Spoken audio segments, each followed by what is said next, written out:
রাখো আমার ইয়ে দাও। সবার জন্য একটা একটা দিছেন? হ্যাঁ রাখো ওখানে। নিউ ইয়র্কে অনেক বাঙালি কেন বেড়াইতে আসে জানেন? অন্যান্য স্টেট থেকে অনেক মজার মজার খাবার দাবার থাকে এই জন্য। যারা একটু খাবার দাবারের পছন্দ করে খাইতে তারা কিন্তু নিউ ইয়র্কে ঘন ঘনই আসে। আর আমাদের ফ্লোরিডা থেকে নিউ ইয়র্কে আসা অনেক সহজ। আজকে চলে আসছি একটা পার্কে বেড়াইতে নিউ ইয়র্কে জেসমিনাপুর সাথে। জেসমিনাপুর সব বাচ্চা কাচ্চা সবাইকে নিয়ে। তারপরে দেখলাম যে স্প্যানিশ এই ভদ্র মহিলা বরফ কেটে কেটে এই যে একটা স্নোকোন বানাইতেছে। মহিলার এটা দেখে খুবই ইন্টারেস্ট লাগছে। একটা বরফের একটা বড় একটা দলা নিয়ে সে কি করতেছে বরফগুলাকে একটা শেডার দিয়ে গুঁড়া গুঁড়া করে তারপরে এই যে দেখেন এই যে স্নোকনের মতো বানায় এর ভিতরে এই যে সিরাপ ঢেলে দিতেছে।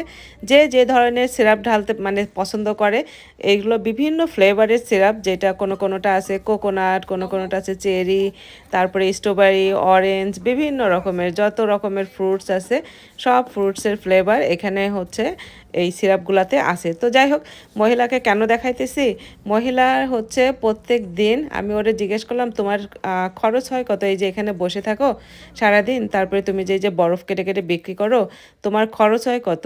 মহিলা বলল যে প্রত্যেক দিন তার $50-60 খরচ হয়।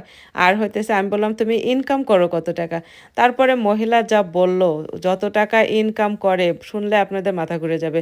মহিলা $50-60 খরচ করে প্রত্যেক দিন $600-700 সে ইনকাম করে এই যে এখানে দাঁড়ায় থেকে শুধু বিক্রি করে। যাই হোক, তারপরে এই যে ফুচকার দোকানগুলা জ্যাকসন হাইটের লম্বা রাস্তার পাশে লম্বা সারি সারি করে অনেক ধরনের ফুচকার দোকান আছে, বিভিন্ন রকমের ফুচকা পাওয়া যায়। তারপরে এখানে রাস্তার পাশে বসে বসে ফুচকা খাওয়ার মজা, এটা যে কি মজা বলে বোঝানো যাবে না। তারপরে হাট বাজারের এই যে কাচ্চি বিরিয়ানি, এইটাও অনেক মজার।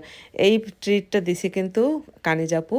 কানিজাপু হচ্ছে কানিজ নিউ ইয়র্ক ইউএসএ পেজের কানিজাপু। যাই হোক, কানিজাপু অনেক আদর করে খাওয়াইছে কাচ্চি বিরিয়ানি, সাথে ছিল হচ্ছে কাবাব, তারপরে লেবু, সালাদ, কাঁচামরিচ, অসাধারণ সব মজার মজার খাবার। আর তো এই তো বান্ধবীর সাথে তো ঘোরাঘুরি আছেই, খুব মজা করতেছি, ঘুরতেছি ফিরতেছি খাইতেছি, অনেক অনেক ফান করতেছি।